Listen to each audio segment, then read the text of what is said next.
মনে আছে তো যুবরাজ, নিজের কথা বলার জন্য আপনার কাছে আর বেশি সময় নেই, কিন্তু এটাই কথা ছিল।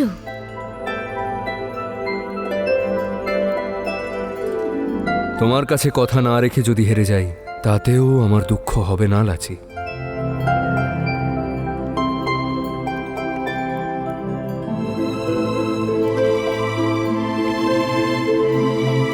তাহলে এখন যুবরাজ পুরুষোত্তম নিজের নতুন জীবনযাত্রার আরম্ভ একজন দস্যুকন্যার কাছে হেরে গিয়ে করবে?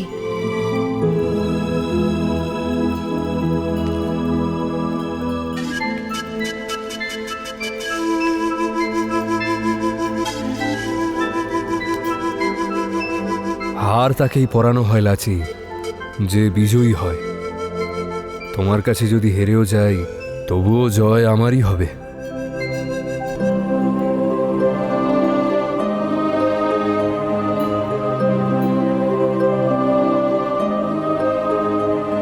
কারণ আমি আমার জীবনের প্রতিটা মুহূর্ত তোমার সাথে কাটাতে চাই লাচি। তুমি যদি এটা চাও যে আমি সকলের সামনে দাঁড়িয়ে আমার মনের কথাটা বলি, তবে আমি সেটাই করব। কিন্তু মাহাত্ম্যপূর্ণ এটা লাচি যে আগে তুমি আমার মনের কথাটা জেনে নাও।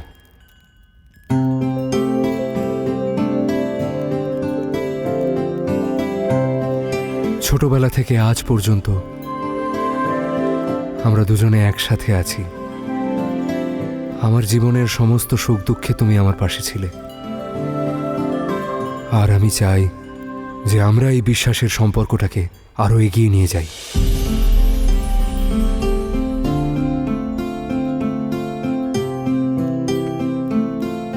লাচি, তুমি আমার অভ্যেসের মতো, আর সেই জন্যই আমি চাই যে আজীবন তুমি আমার সাথে থাকো।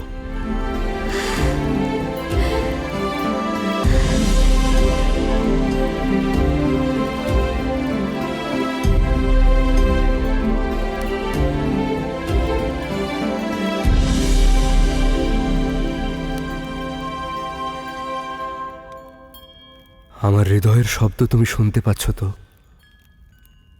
এই স্পন্দন শুধুমাত্র তোমার জন্য লাচি। শুধু এই কারণে নয় যে তুমি একদিন আমার প্রাণ বাঁচিয়েছিলে, বরং এই কারণে যে তোমায় পেলে আমার জীবন ধন্য হয়ে যাবে।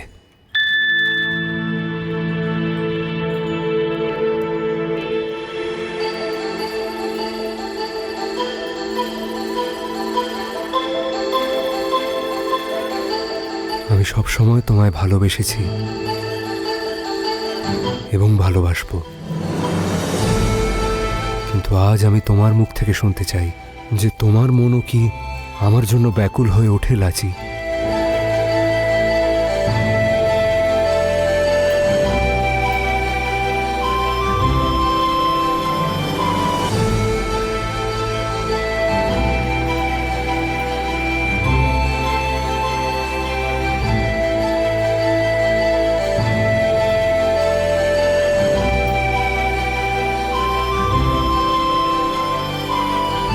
উত্তর দেওয়া কি আবশ্যক?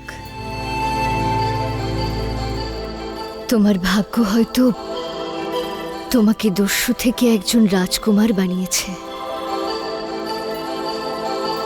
কিন্তু আমার কাছে আমার নিয়তি, আমার সব কিছু সর্বদা তুমি ছিলে, আছো আর থাকবে।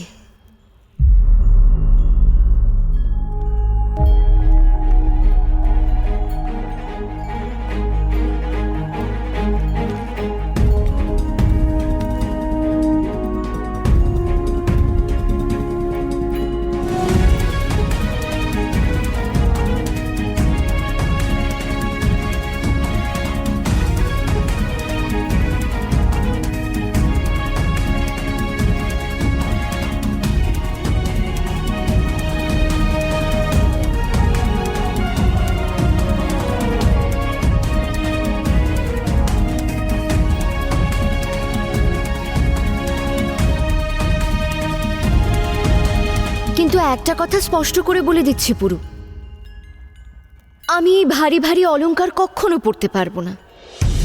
জানি না রানীরা এই অলংকারের ভার কিভাবে সহ্য করেন। আমার তো কোমরই বেঁকে যাবে।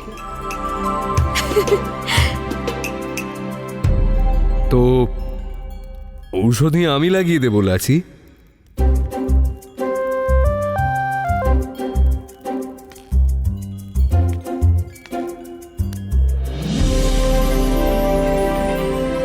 এবার চলো পুরু, সবাই তোমার অপেক্ষা করছে।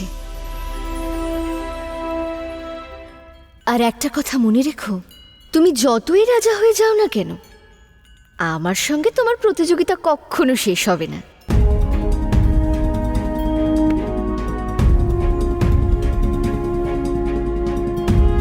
যতক্ষণ তুমি আমার পাশে আছো লাচি, জীবনে যতই বড় সংকট আসুক না কেন আমি তার সম্মুখীন হতে সক্ষম।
পুরুষোত্তমের যুবরাজ পুরুষোত্তমের যুবরাজ পুরুষোত্তমের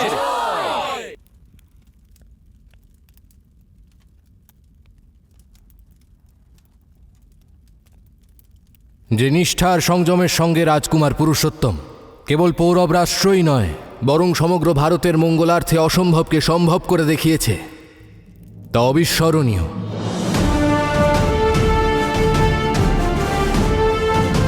পুরুষোত্তম কেবল এক যোগ্য নাগরিকই নয়, বরং এক যোগ্য শাসকের রূপে নিজের সক্ষমতার পরিচয় দিয়েছে, আমাদের সঠিক পথ দেখিয়েছে।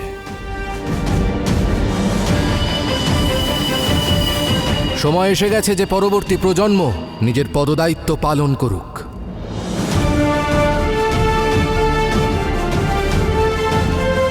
আর তাই আমি পৌরব নরেশ বম্নি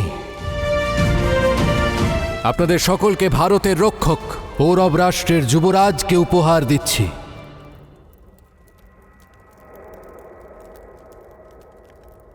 যুবরাজ পুরুষোত্তম। যুবরাজ পুরুষোত্তমের, যুবরাজ পুরুষোত্তমের, যুবরাজ পুরুষোত্তমের, যুবরাজ পুরুষোত্তমের, যুবরাজ পুরুষোত্তমের, যুবরাজ পুরুষোত্তমের, যুবরাজ পুরুষোত্তমের, যুবরাজ পুরুষোত্তমের, যুবরাজ পুরুষোত্তমের, যুবরাজ পুরুষোত্তমের, যুবরাজ পুরুষোত্তমের।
নিজের প্রতিপক্ষের দুর্বলতাকে নিজের ক্ষমতা বানিয়ে নিলে জয় সহজ হয়ে যায়। ফার্সিদের এই বল্লম আমাদের অস্ত্রের মোকাবিলা করতে পারবে না। এই সুযোগের সদ্ব্যবহার করো সেবাস্টিয়ান।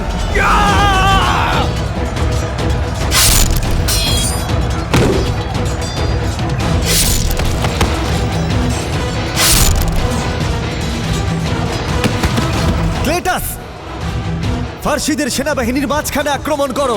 একটা অংশ নিয়ে বেপরোয়াভাবে সরাসরি আক্রমণ করো। ছত্রভঙ্গ করে দাও ফার্সিদের।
যুবরাজ পুরুষোত্তমের যুবরাজ পুরুষোত্তমের যুবরাজ পুরুষোত্তমের যুবরাজ পুরুষোত্তমের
চাই যে আলেকজান্ডার যখন ভারতে পৌঁছবে ও যেন ওর অপরাধের শাস্তি পায়।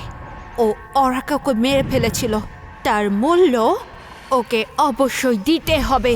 আলেকজান্ডার নামের তলোয়ারের ভারতে যে ঢাল রয়েছে, আমায় তাকে সাবধান করতে হবে। কিন্তু তুমি ওকে চিনবে কি করে? ঝড় কখনো নিজের নাম বলে না, যারা দেখে তারাই বলে দেয় যে ও কোথা দিয়ে গেছে।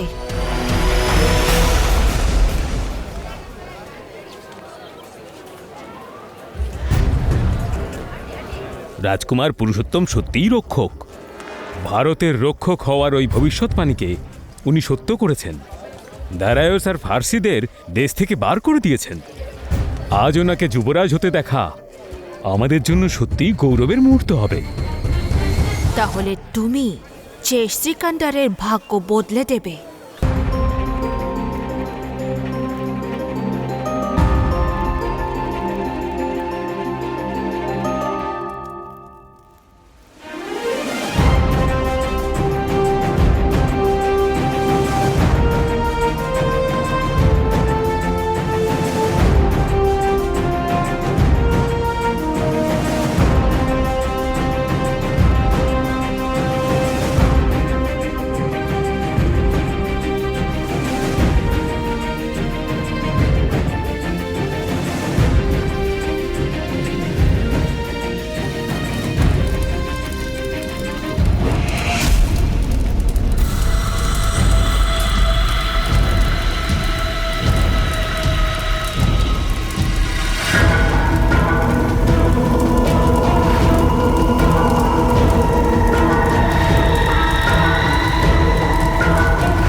আমরা যুদ্ধে মারা যাওয়া ফার্সি সৈনিকদের লাশ নদীতে কেন ভাসাচ্ছি? কারণ ধ্বংসের আতঙ্ক সোনার থেকে বেশি দেখার মধ্য দিয়ে ছড়ায়।